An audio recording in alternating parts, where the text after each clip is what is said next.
Bueno, ¿me siguen escuchando acá? Sí, sí, sí, ¿Y siguen viendo la pantalla? ya no.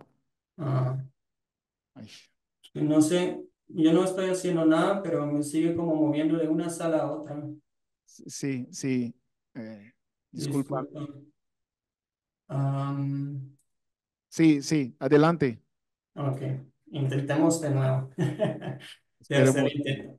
Sí, Am, bueno, sí, todo eso a través del uso de tecnología de drones para el monitoreo de activos, servicios climáticos y el análisis de daños. La idea para este proyecto surgió am, o nace en varios problemas que nosotros, o varios desafíos que nosotros observamos en el campo. Por un lado, la falta de oportunidades económicas en áreas rurales, especialmente para mujeres. Pero por otro lado, también nosotros, como somos un actor que trabaja mucho en áreas muy remotos, la dificultad de generar o encontrar información sobre estas áreas remotas. Ahí los impactos negativos del cambio climático que vemos acelerando ambos, ¿no? Am, Dificultan la situación en el campo porque aumentan la vulnerabilidad, pero también necesitan aún más información oportuna y también contextualizada.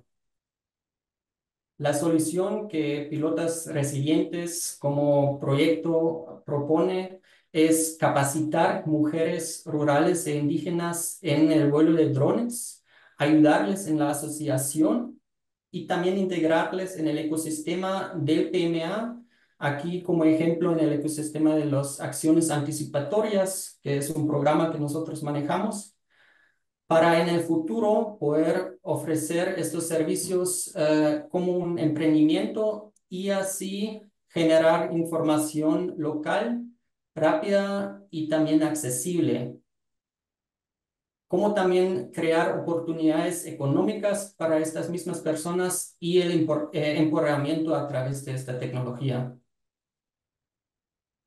Nosotros empezamos con este proyecto el año pasado y como PMA tenemos intervenciones de resiliencia en 7 departamentos del país.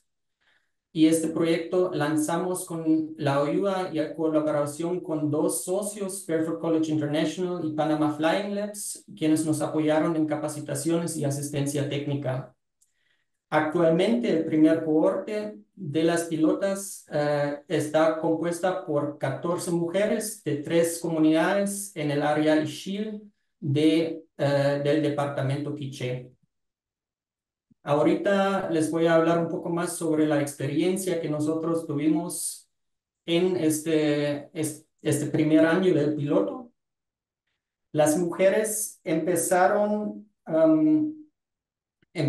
su capacitación en 4 semanas de capacitación intensiva que incluyó temas como FODAS, fotogrametría y geometría, preparación y seguridad de vuelos, mantenimiento de los equipos, pero también la práctica de vuelos, obviamente, y temas de emprendimientos.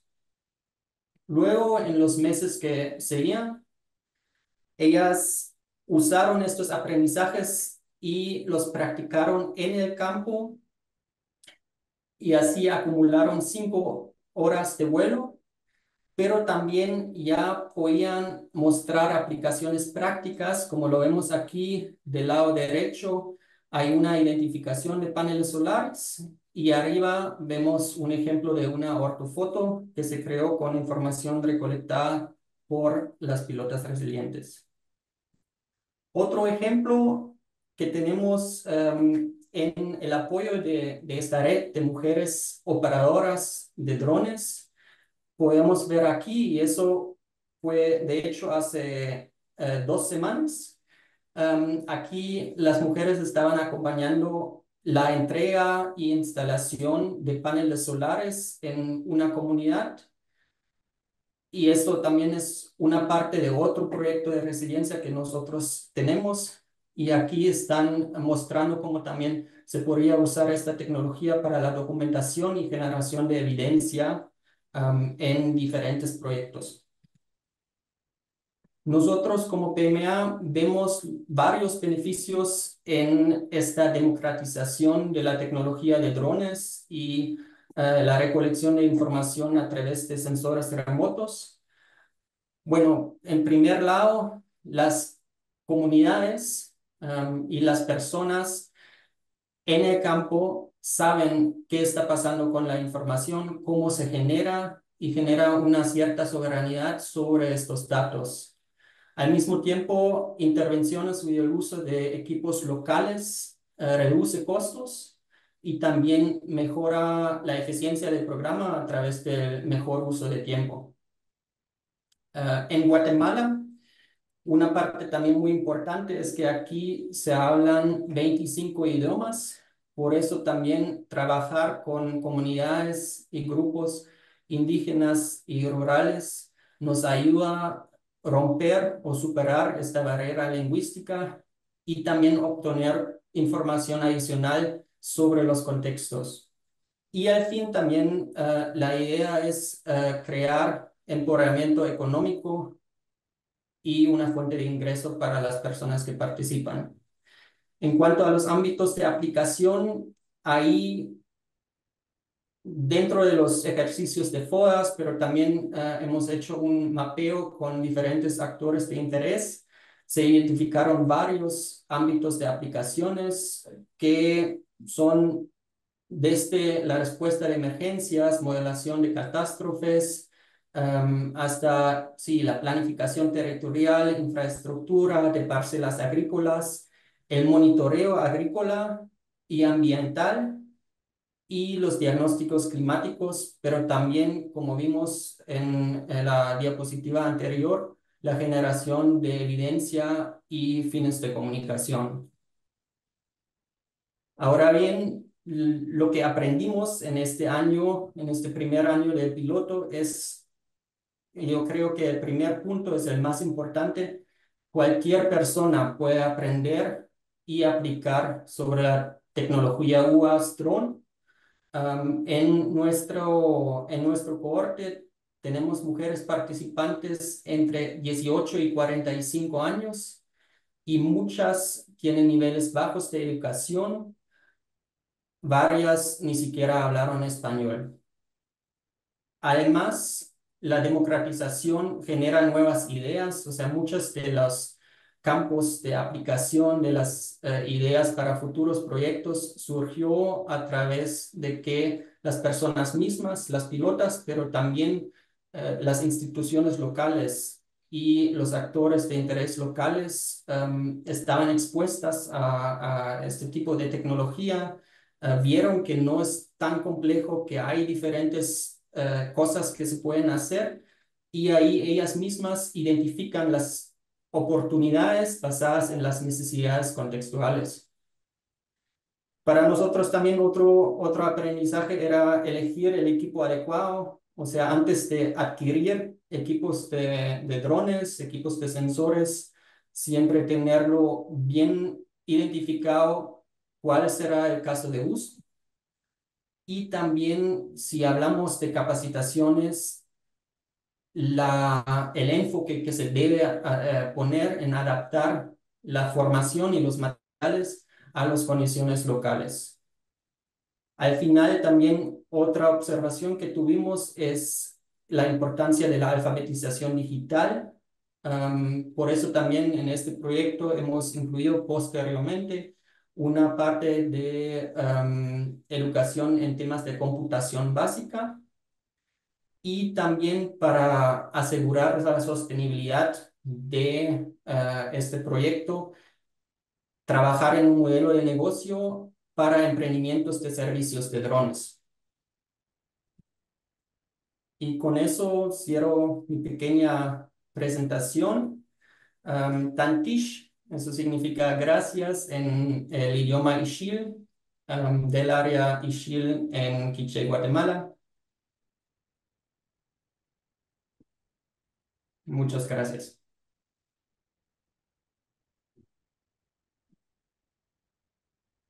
Muchas gracias, Lawrence. Esperemos un poco para las preguntas. A continuación, doy la palabra a Kai para su presentación.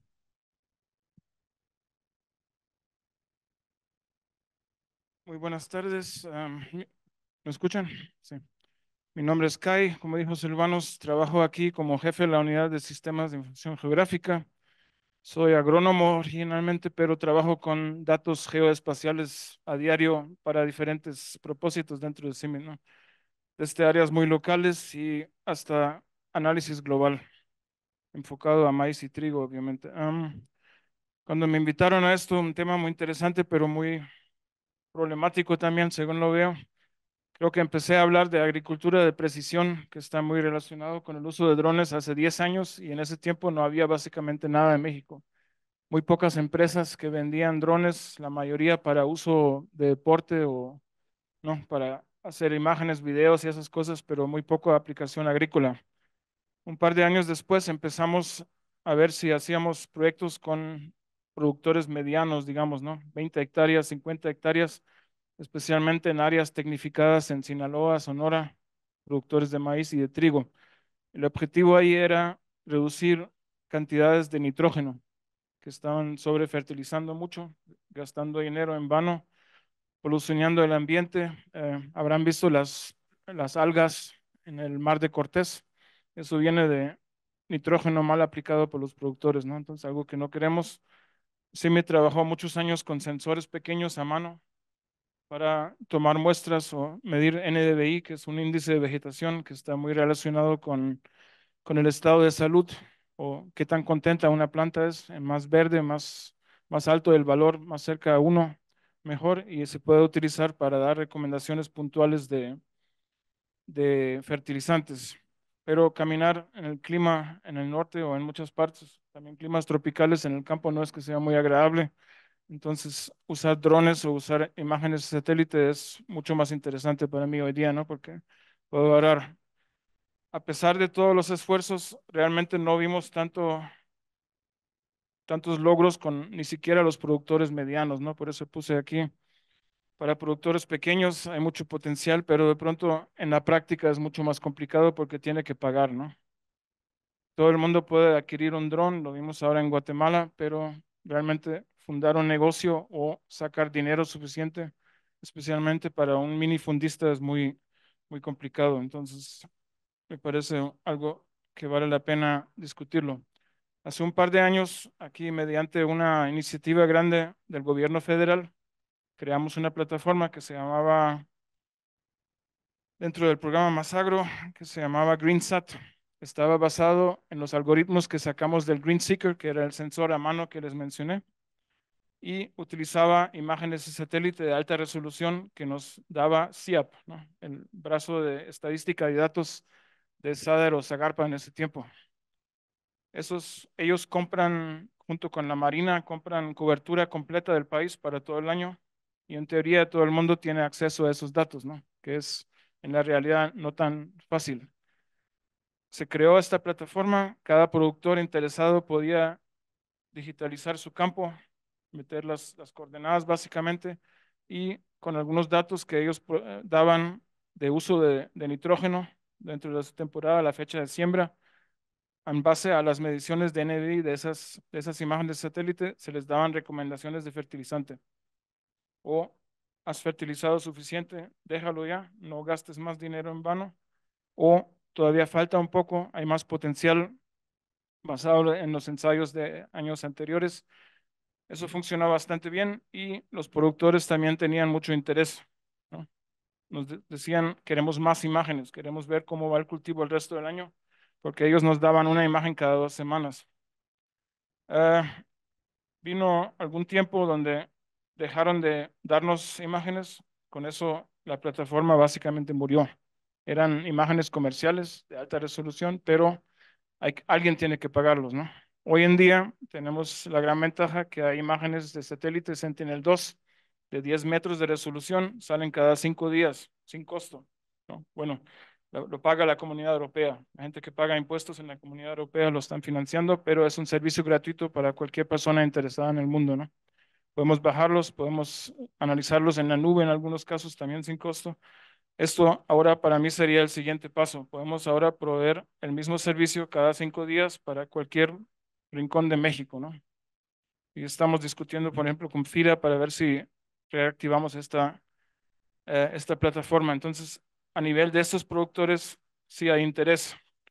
Con productores grandes, he visto algunos que ya implementaron todas las fases de agricultura de precisión, tienen drones, utilizan plataformas satelitales, tienen maquinaria que permite aplicar dosis variada, pero muchos de ellos no están usando todo el potencial, ¿no? Hay el famoso ejemplo en México donde en el monitor del tractor, donde está la pantalla del GPS, tienen una Virgen de Guadalupe. ¿Por qué? Porque el patrón no quería capacitar el tractorista y al fin 100 miles de dólares de inversión de maquinaria no se utilizaron para nada. Ese es el otro extremo. Entonces, para pequeños productores, yo personalmente veo al momento muy poco potencial para el uso económico de esto, ¿no? Porque muchos de ellos tienen que decidir, compro fertilizante o compro libros para los hijos o compro ropa para los hijos o para la casa, hago alguna cosa, ¿no? Entonces, eso básicamente es un problema básico a esa escala. Veo mucho potencial para la tecnología, lo vimos ahora en Guatemala. Hay algunas cosas donde sí se pueden utilizar. El costo de adquisición todavía es muy alto, ha bajado mucho en los últimos años, pero para un productor pequeño todavía no veo eso, ¿no? Creo que para uso agrícola estamos en $10,000 mínimo hoy en día o ya debajo de eso. No, bueno, sí, eso digo. Multiespectral todavía no. Bueno, sí. Entonces, aquí para listar recomendaciones de fertilizantes, lo más básico, pero difícil si no hay método para aplicar así dosis variada, ¿no? Lo que he visto mucho, donde hay mucho potencial, es el uso de drones para aplicaciones de agroquímicos, especialmente enfocado a plagas y malezas. Creo que con fungicidas todavía la dosis es muy alta, se necesita mucha agua, no es tan fácil. Ahí el gran potencial es que la gente que aplica no se expone a los agroquímicos, ¿no? El riesgo para el operador mucho más pequeño. También permite aplicación mucho más rápida bajo climas un poco feos donde nadie quiere trabajar en la milpa, digamos, y estar bajo condiciones de calor y humedad. Y también implica en muchos casos que puedo aplicar con mucho más precisión. Si utilizo los drones igual para identificar parches de malezas, puedo solamente aplicar ahí, ¿no? Entonces reducimos también el impacto sobre el medio ambiente. Monitoreo de cambio de uso de tierra, creo que es algo interesante para comunidades.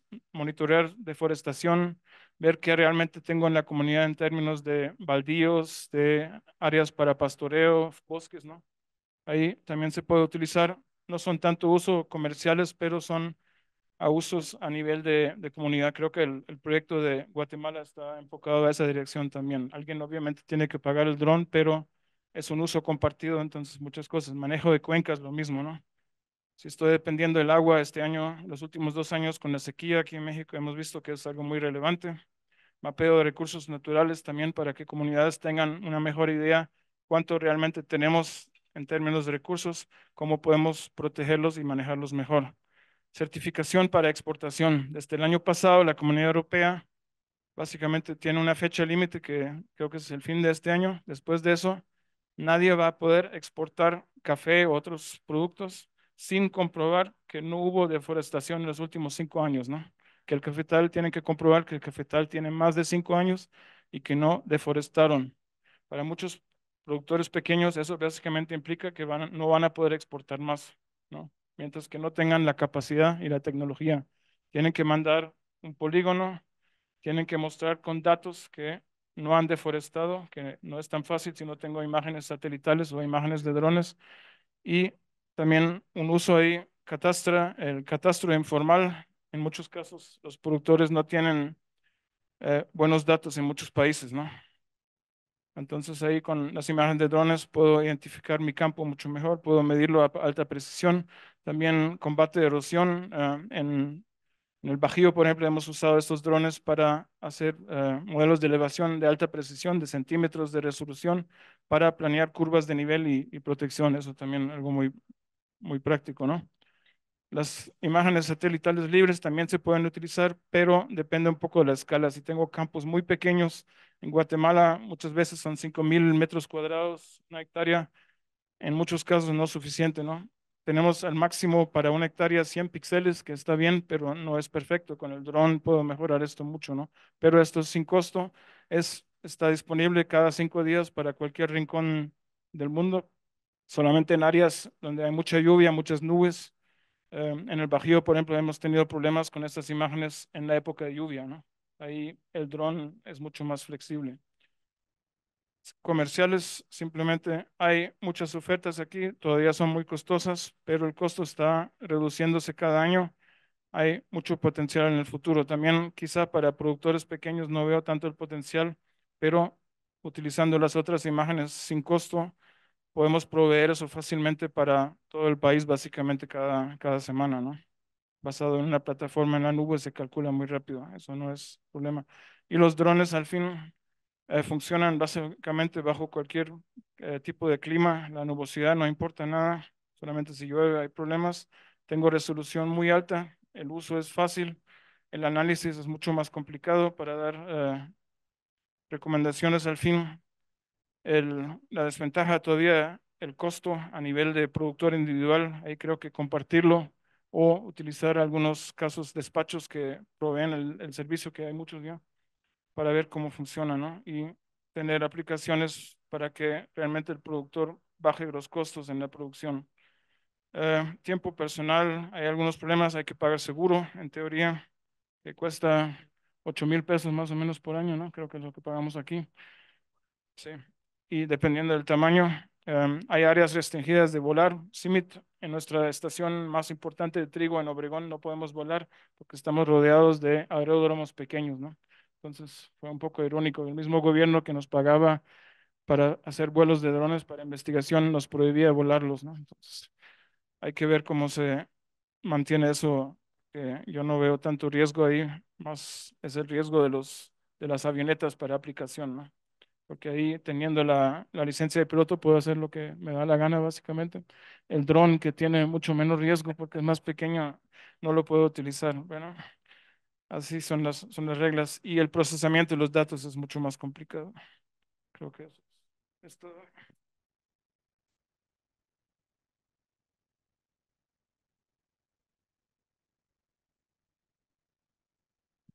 Muchas gracias, Kai, por tu presentación. Vamos a terminar con Juan Manuel eh, y con una perspectiva, vamos a decir, un poco comercial eh, y que va a permitir nutrir las discusiones.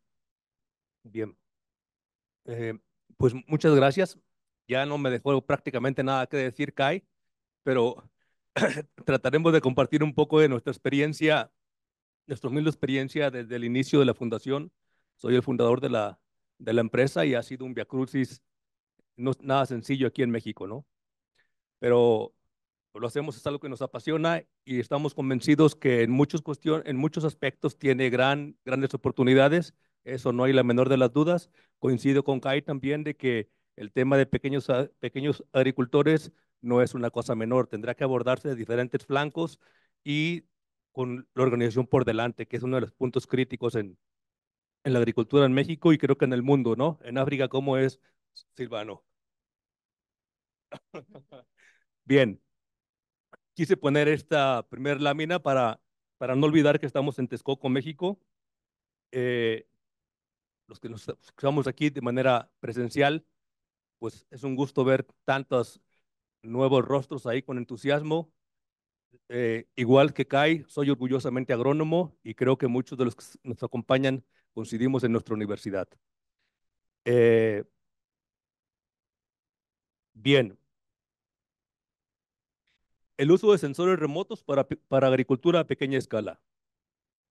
Ya escucharon mi nombre, Juan Manuel Aguirre. Además de estar en el área empresarial, conjugamos nuestra vida con la parte académica de investigación. Somos adscritos profesor investigador de la Universidad Politécnica en Texcoco.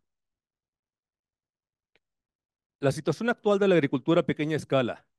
Aquí podemos ver que la importancia de los agricultores a pequeña escala realmente es es trascendental. Y tan solo se estima que producen cerca del 35% del alimento del mundo, ¿no? Según FAO. Y de acuerdo al INEGI, pues un productor de pequeña escala es aquel que tiene un ligero acceso al sistema de riego, una estimación de 0.2 hectáreas, o sea, prácticamente nada, y una superficie total no mayor a 5 hectáreas. Y la mayoría de su producción es destinada preponderantemente al autoconsumo. Las unidades de producción aquí en México se generan el 54% de la producción de los alimentos en México. Tengamos en cuenta que somos un país de 130 millones de habitantes aproximadamente, lo cual es bastante importante el aporte de estos pequeños productores.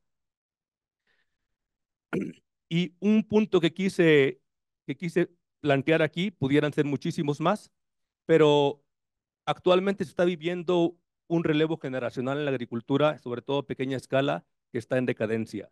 Los jóvenes, como la mayoría que nos acompañan ahora, realmente han estado perdiendo el interés, la migración a las ciudades y el tema de mano de obra en el campo es cada vez más serio. Ahorita que veía la presentación de Lorenz, donde le refería que las mujeres en Guatemala han estado aprendiendo a volar los drones, a mí en lo personal, alguna ocasión capacitamos a una empresa nacional aquí productora de semillas eh, y me tocó en lo personal capacitar a indígenas, o sea, que igualmente dificultaban hasta para hablar español, pero sorprendentemente lo aprendieron y lo han hecho excelentemente bien.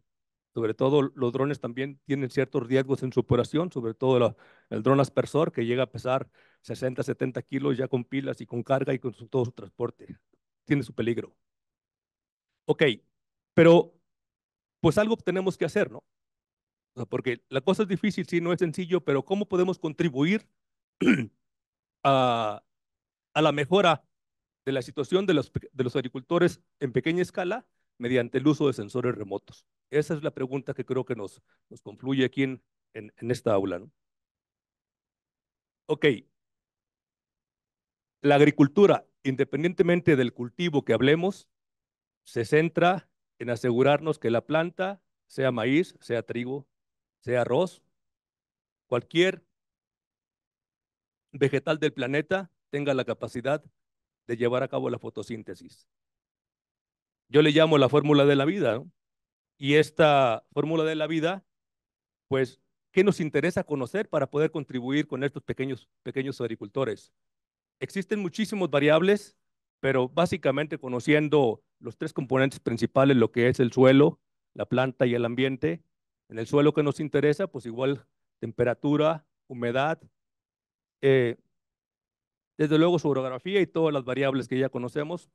En la planta, pues su tasa de crecimiento, su transpiración, qué humedad llega a perder y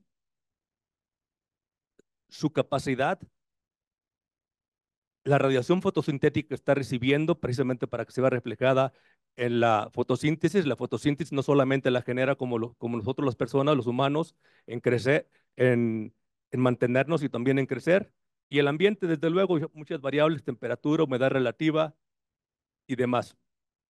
¿Y qué entendemos por sensores remotos? Sensores remotos son aquellos que no tienen contacto físico con lo que vamos a medir. Los sensores remotos están a la distancia. En el caso de los drones, como decía Kai, los drones podemos volarlos a 5 metros si queremos por encima del cultivo, o exagerando 2, 3, 5 metros. Hay algunas empresas que han estado volando a alturas muy bajas para aumentar lo que es la precisión de la imagen y poder hacer aplicación de algoritmos de inteligencia artificial para identificar plagas y otras cosas. Algunas startups israelitas iniciaron con ello, como dice Kai, precisamente hace ya tiempo, ¿no? Pero en un sentido amplio, pues jamás podremos mejorar lo que no podemos medir. Es por ello que, hablando de sensores remotos, básicamente tenemos dos tipos. Los primeros que ya se hablaron, satélite. Hay servicios gratuitos, como lo refieren, pero también hay servicios de costo, de paga. Nuestra empresa ofrece el servicio de monitoreo satelital. Vamos a ver algunas experiencias que hemos compartido en un momento. Pero el dron, hay diferentes tipos de drones. Este es un dron de los modernos, es un Wintra, es un suizo, que por cierto, Suiza es un país destacado en innovación. Pero tenemos básicamente dos tipos de drones y este combina los dos tipos, el multirotor y el planeador, lo que permite despegar de manera vertical y una vez que alcanza cierta altura ya se convierte en un planeador.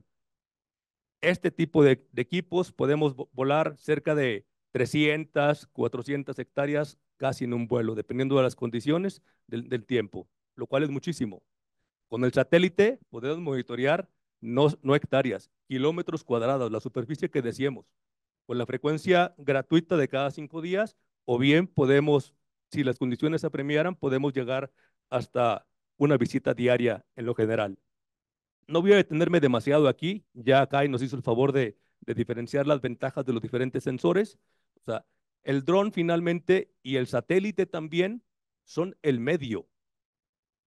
Lo que le da valor a ese medio es precisamente qué sensor transporta. Tampoco nos detendremos demasiado en hablar de sensores, pero existe una gran cantidad de sensores térmicos, multispectrales, hiperespectrales, y los más económicos son las cámaras como el de cada uno de los celulares que están aquí presentes. Son cámaras RGB, las cuales también, y son del dron que mostraron ahorita en Guatemala, son drones económicos, pero muy funcionales también. Ya se refirieron a algunas ventajas. Eh, el satélite, pues no tienes que ir a ningún lugar. Simplemente abres la máquina y ya visualizas y casi al instante estás monitoreando qué pasó, cuál es su nivel de temperatura. Tenemos una estación meteorológica virtual del espacio que estamos no solamente analizando con imágenes, sino también datos estadísticos de las variables climáticas, ¿no? Y estas nos sirven para hacer sistemas de alerta temprano, para el caso de maíz, el dolor de cabeza, lo que es el cogollero, conociendo temperatura y humedad, prácticamente sabemos cuándo se va a presentar la mayor incidencia de cogollero, lo cual nos facilita sustancialmente su control y su costo. Lo mismo una enfermedad o una presencia de un hongo como es el fusarium. Bien decía, el tratamiento de los hongos es un poco más complicado que malezas e insectos, pero igual. Eh, un dato comparativo para que tengamos idea, en lo que el satélite puede analizarnos 10 por 10, 100 metros cuadrados, con el dron podemos analizar cada centímetro cuadrado. Y a cada centímetro cuadrado le podemos poner el valor de contenido de nitrógeno, de fósforo, de potasio, de lo que querramos medir. Ese es el valor del dron. Podemos asociarle variables que nos interesen, estrés hídrico, en fin. Voy a compartir algunas de las imágenes que hemos venido trabajando. Este es si la memoria no me falla, esto es aquí en Hidalgo, es una pequeña producción de maíz precisamente, cerca de 1 hectárea y fracción. Es una muestra satelital. Como podemos ver, la imagen, lo rojo es lo indeseable, se puede decir, o sea, lo rojo es la menor salud comparado con el verde. Eh, Abajo tenemos la gráfica de temperatura y precipitación, lo que hablábamos. O sea, el satélite no solamente nos ofrece las imágenes, sino también sirve como una estación climatológica virtual. Y así como esta toma, vean, es la fecha 28 de octubre del 2021, pero uno de los grandes beneficios del satélite es que podemos hacer análisis retrospectivos. Yo puedo voltear a ver qué ha pasado en los últimos 5 años en ese mismo predio, cómo se ha comportado la precipitación más o menos y cómo han estado las calidades de los diferentes cultivos. En los años donde ha habido mayor sequía, pues evidentemente podemos evidenciar ese comportamiento, ¿no? Esto no es una máquina, un satélite. Vean la calidad diferente, es completamente un dron. Aquí traemos un GSD, o sea, lo que es una calidad de píxel alrededor de 1.7 centímetros cuadrados, pero jugamos ahí con diferentes índices. Cuando yo inicié con esto, ya hace algunos años, yo creía que cada índice nos daba respuesta a una de las enfermedades, lo cual es rotundamente falso, ¿no? Una cosa es tomar la imagen y otra cosa es procesarla y otra todavía más difícil es interpretarla para convertirla en una decisión que tenga impacto. ¿Cómo andamos en tiempo, Silvano? 2 minutos, gracias. No lo hubiera preguntado mejor. Ok, me voy más rápido todavía, pero aquí es una zona en Chiapas, son 2 hectáreas. En este caso es un cultivo de caña. El color del lado izquierdo es el NDVI y del lado derecho NDMI. O sea, por un lado medimos la salud fisiológica, como decía Kai, y del otro lado estamos viendo la distribución de la humedad en la misma parcela. Si nosotros hacemos un análisis de correlación en cómo está la orografía y el modelo de elevación digital de la parcela, del suelo desnudo, vamos a explicar en gran medida cómo va a ser el comportamiento de ese cultivo en cada una de estas zonas. Y eso lo evidencia las imágenes. Ese punto 8 y punto 4 son valores que van de 0 a 1, por tanto, donde está el punto 4 de humedad, que es en las zonas más húmedas del lado derecho, lo podemos visualizar en morado, corresponde a una de las zonas con mayor desarrollo fisiológico o mejor comportamiento del cultivo. Pero así como es caña en este caso, puede ser maíz o cualquier otra. Esa es la ventaja de la tecnología, ¿no? Es una parcela de maíz con un dron. Hicimos un análisis con R, con un open source que decían, lenguaje estadístico, que es una genialidad, y podemos identificar cuáles son las diferentes zonas con el índice de área foliar. Y de misma manera es el índice del BARI. Yo le digo, y se ríe por ahí un amigo, un doctor que es experto en tema de análisis de imágenes, a quien saludo, el doctor Francisco Lara. Yo digo que el BARI es el índice, el NDVI de los pobres, Kai, porque este BARI lo podemos calcular con cualquier dron, con cualquier fotografía, sin gastar en los costos excesivos de los sensores multiespectrales. Y curiosamente, si correlacionamos, analizamos lo que es el índice de área foliar con BARI, hay una correlación increíble, y estos dos parámetros tan solo nos permiten hacer estimaciones de rendimiento increíbles. Si metemos más variables, fortalecemos el modelo, pero tan solo con ello podemos estar estimando la producción, y con satélite igual. Entonces podemos analizar no solamente la parcela pequeña de un productor, pero sí una gran zona importante. Y es así como podemos decir que la solución está prácticamente en la propia parcela de cada uno de los agricultores. Con base en la teoría de los desviados positivos, caracterizamos a aquellos individuos que tienen mejor comportamiento, y lo único que nos resta es emular. Es decir, tenemos que aplicar lo que la brecha tenemos con respecto al mejor comportado. Y esa brecha es lo que nos da la cantidad que tenemos que aplicar de manera diferenciada con drones, que también pudiera ser, con tractores caros y capacitados, Kai, eh, sin caer en el derroche excesivo. Tenemos lo que decía Kai tiene mucho sentido, me hizo clic. La mayoría de la gente aplica el fertilizante creyendo que a más, y para que asegure, o sea, y por tradición y que no nos falte, cuando en realidad estamos generando una toxicidad o complicaciones del comportamiento del cultivo, ¿no? Tenemos unos datos interesantísimos así, donde hubiera sido el mismo rendimiento si no hubieras aplicado tus 400 kilogramos de urea a habértelos ahorrado. En producción es la misma, porque no todas las zonas la aprovechan. Eh, Esta gráfica me agrada. No perdamos de vista que siempre sin datos, que es lo que nos ofrecen finalmente los sensores, colectores de datos, sin datos no podemos generar ninguna información. Esta información, producto del análisis, se va a convertir en un conocimiento. Y la innovación es todo cambio que nos genera valor, basado precisamente en ese conocimiento generado por los datos. A manera de conclusión, que dadas las ventajas de los diferentes sensores remotos, el conjugarlos, hablando de drones y satélites, representa una alternativa muy atractiva para incrementar las capacidades de los agricultores a pequeña escala. Una vez digitalizadas las variables de interés que ya decíamos, estamos en condiciones de poder analizar esos datos con el enorme potencial que nos permiten. Ya sabemos el boom que tenemos en análisis de datos para la toma de decisiones que ya comentábamos, ¿no? Con sustento, con base en información. Y aquí, así como las mujeres en Guatemala están aprendiendo a manejar los drones, lo que me sorprende, y felicito la iniciativa, me parece excelente. Considero que en México y en todos los países de Latinoamérica será cosa de tiempo. Me gustaría que fuera corto, pero todo el mundo, así como cuando yo egresé de la universidad, éramos felices trayendo nuestra navaja, no les digo las marcas, y después ya llegaron los celulares. Yo creo que ahora es momento de empezar a traer nuestra navaja, nuestros celulares y un dron portátil que no nos representa más que 250 gramos, y podemos visualizar e inspeccionar una gran cantidad de cultivos al momento, y además son colectores de datos para poder analizarlos en plataformas que podemos generar empresas como la nuestra, en conjunto con la iniciativa privada y con todos los actores involucrados de, de que sumemos, ¿no? Que se contribuye en la solución para estos pequeños agricultores. Sin más, les agradezco y estamos atentos.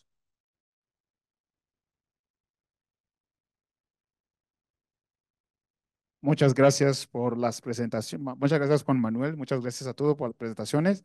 Vamos a tratar de ir a las preguntas. Sé que es un tema bastante complejo, así que vamos a tratar de hacerlo lo más simple que se puede, si se puede. Y bueno, yo quizás voy a ir dando las preguntas a cada quien. Empiezo con Lorenz. Eh, si nos puede decir cuáles son los mayores desafíos y aspecto crítico que deben abordarse para asegurar una adopción amplia. Ya sé que mencionaste algunas cosas muy importantes, como por ejemplo la marca y todo esto, pero ¿cómo los productores, desde su experiencia en... Si no escucha, Lorenz. Sí, sí, sí, Sí, sí, sí, lo desde escucho su muy experiencia bien. en Guatemala, ¿cuáles son los factores críticos que pueden llevar a los productores a realmente apropiarse la herramienta y implementarlo para realmente tomar decisiones? ¿No? Porque vimos el empoderamiento para poder realmente tomar decisiones para sí mismo. No sé si nos puedes comentar unos dos factores que desde su experiencia puede permitir avanzar en ese sentido. Mm. Sí, muy bien, muchísimas gracias. También gracias a Kai y Manuel por sus presentaciones sumamente interesantes. Si pensamos en desafíos y aspectos críticos, yo diría, bueno, uno ya tocamos en las dos presentaciones anteriores, era el acceso a la tecnología.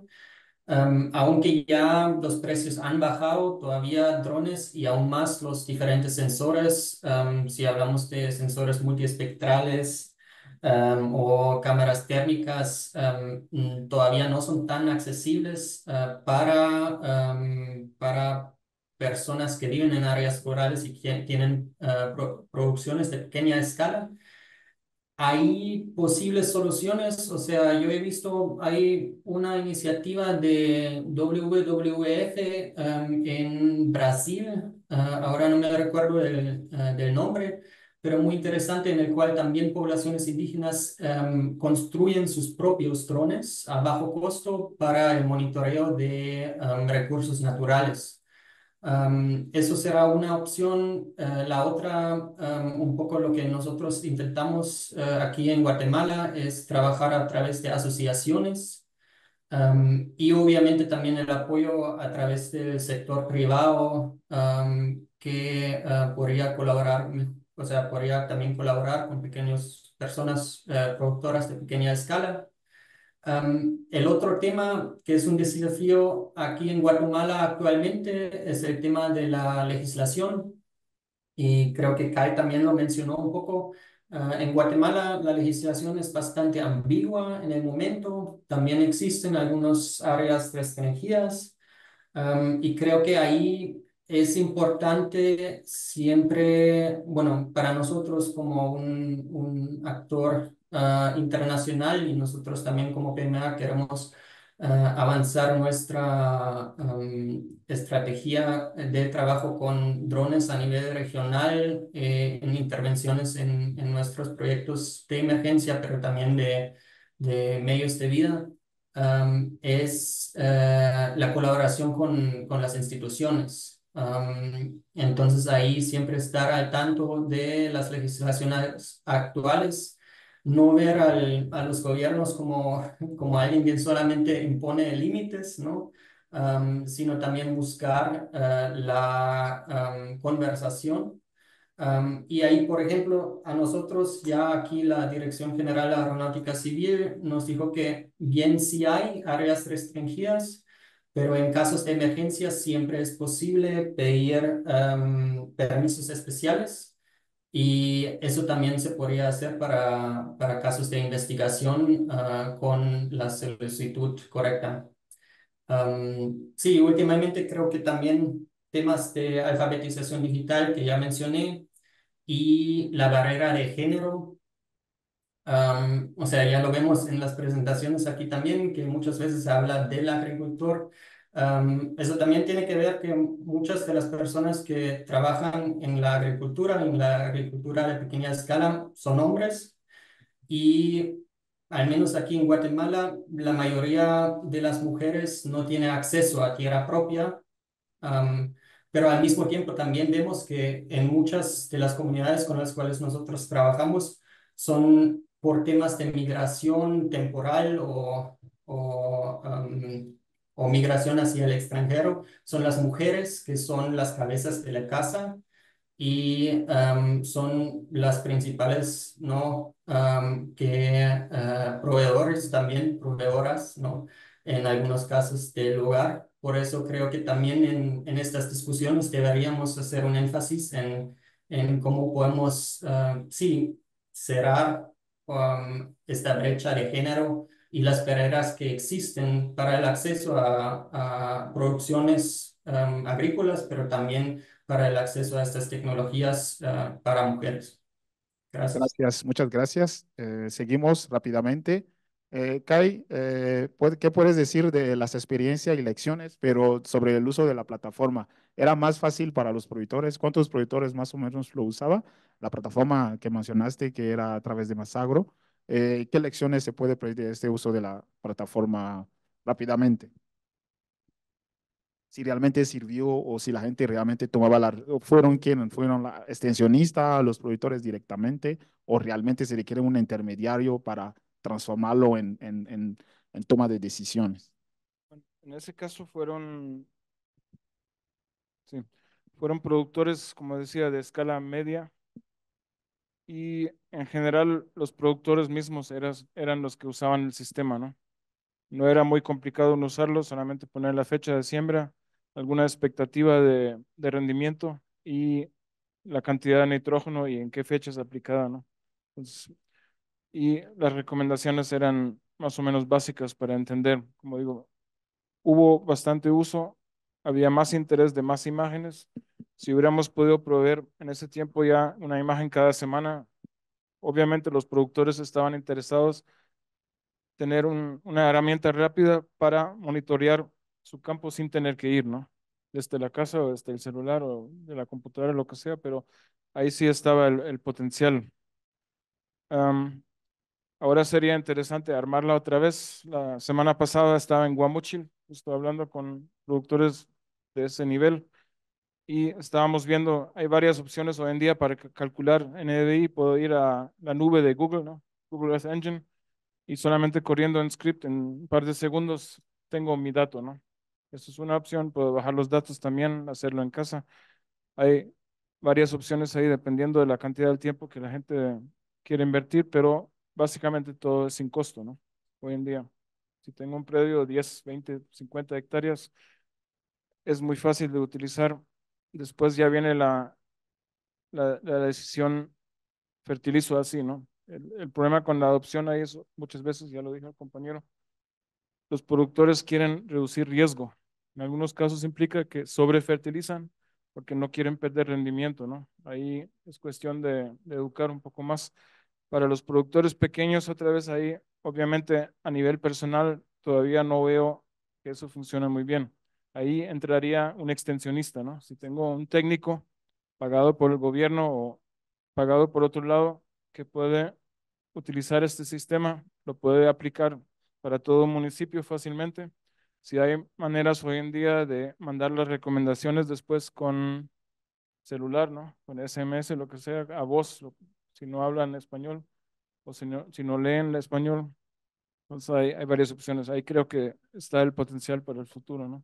Pero requiere cierta inversión y hoy en varios casos ya hemos escuchado, la tecnología está avanzando muy rápido. Hace un año yo empecé a utilizar un poco la inteligencia artificial para elaborar algunas cosas, para programar y eso. No servía muy bien. Este año sí ya veo que está funcionando mucho mejor. Lo estoy utilizando para mi trabajo a nivel semanal, digamos, ¿no? Entonces creo que aquí en este caso, en términos de costos, en términos de acceso a la tecnología, y ya lo mencionaron, hay muchos jóvenes de pronto en el campo todavía, ¿no? Una manera de que se queden es agarrar esto y aplicarlo, ¿no? Sí, muchas gracias. Una última pregunta rápidamente a Juan Manuel. Yo estaba sorprendido ver campo de maíz porque el costo, el maíz no es uno de los cultivos que vamos a decir que tiene bastante, ¿cómo explicar? Rentabilidad para, o sea, lo pensaba más como otro cultivo más nobles, pero mirando hacia el futuro. ¿cómo crees que podríamos usar la evolución de la tecnología de drones y sensores para transformar la agricultura, aún así de pequeña escala, que es complicado ahorita, pero cómo lo podríamos hacer, viendo un poco hacia el futuro? Esa es la pregunta del millón, Silva. Este, sí, no hay más todavía. No es un tema nada sencillo, pero la primera que debemos dejar en claro, puesto en la mesa, es voluntad, ¿no? Voluntad de iniciativa privada, gobierno, instituciones, tanto nacionales como internacionales, y de luego sumar a la academia, ¿no?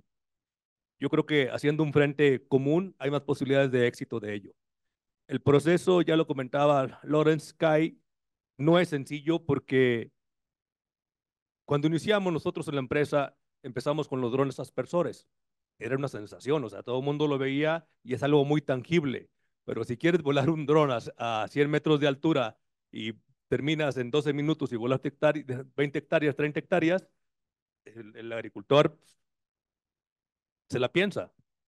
Sin embargo, nuestro proceso y el reto aquí, el desafío es convencer, demostrar, sobre todo, demostrar que esos colorcitos que lamentablemente muchas empresas han querido vender como espejitos, no tienen ningún sentido si no llevas una interpretación correcta. Y para poder tener una interpretación correcta, requieres sí o sí conocer el contexto, qué está pasando, qué ha dejado de hacer el agricultor en su parcela. O sea, hay muchos factores. Así que, por un lado, la voluntad, digamos, de este lado, y desde luego la apertura del agricultor. Eh, tan, tan. Bueno, muchas gracias. Gracias por sus aportaciones. Ahora damos el espacio al asistente para dos preguntas rápidamente. Ok, una pregunta. ¿Alguien se quiere? Una pregunta, uno, dos, tres. Sí. Bueno, ok, pues muchas gracias a todos entonces por su atención y gracias a los ponentes y a todo el mundo. Muchas gracias. Feliz tarde.